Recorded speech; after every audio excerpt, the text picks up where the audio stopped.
นี่ครับโดยความเป็นห่วงของย่ายเฒ่าเบิ่งเด้อผมบ่ถือกระเป๋ามาผมกำลังสิขับรถไปผมบ่จับกระเป๋าผมบ่ได้ถือกระเป๋า น้ำก็ได้น้ำมาไหว เป็นหยังนี่อีหยังนี่ ปวดขา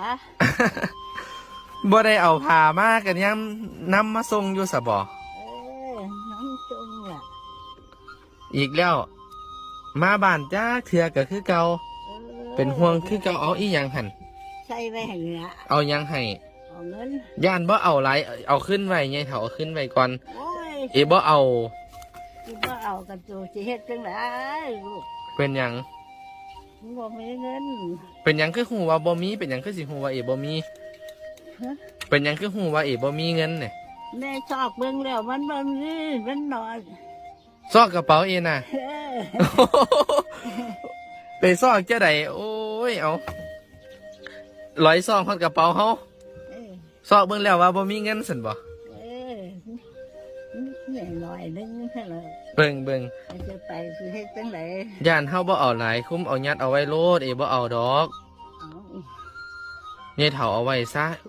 บ่มีก็บ่ใส่ล่ะ เอาส่ง แล้วก็ซื้อเนี่ยซื้อ เอาขึ้นไว้ซะเด้อบ่มีก็สิอดเอาสิบ่ใส่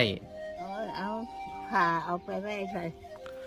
เอาคือเก่านั่นล่ะพานะ ผ้าถู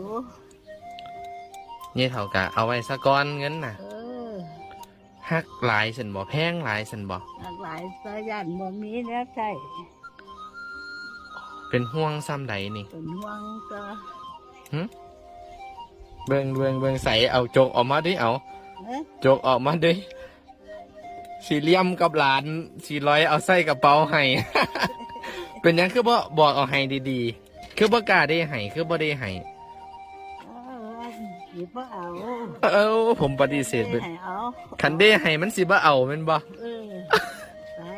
เอา ได้ให้สิบ่เอายัดใส่กระเป๋าเลย โอ้ย เออเอาโลด เอาไว้ซะ อันนี้ผ้าใส่อยู่ ไงเฒ่าเอาไว้ซะ เอา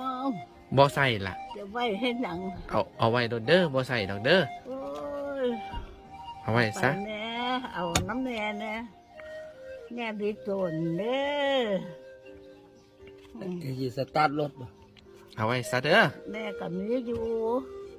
เอกกับมีอยู่แต่ว่าไงเฒ่าก็เอาไว้โลด เอาไว้ซะก่อนเด้อ เอาไว้ซะ เอาไว้ซะ หลายส่วนนะ เอาไว้ซะ เอาไว้ซะเด้อ ไปเลยเด้อ ไปละ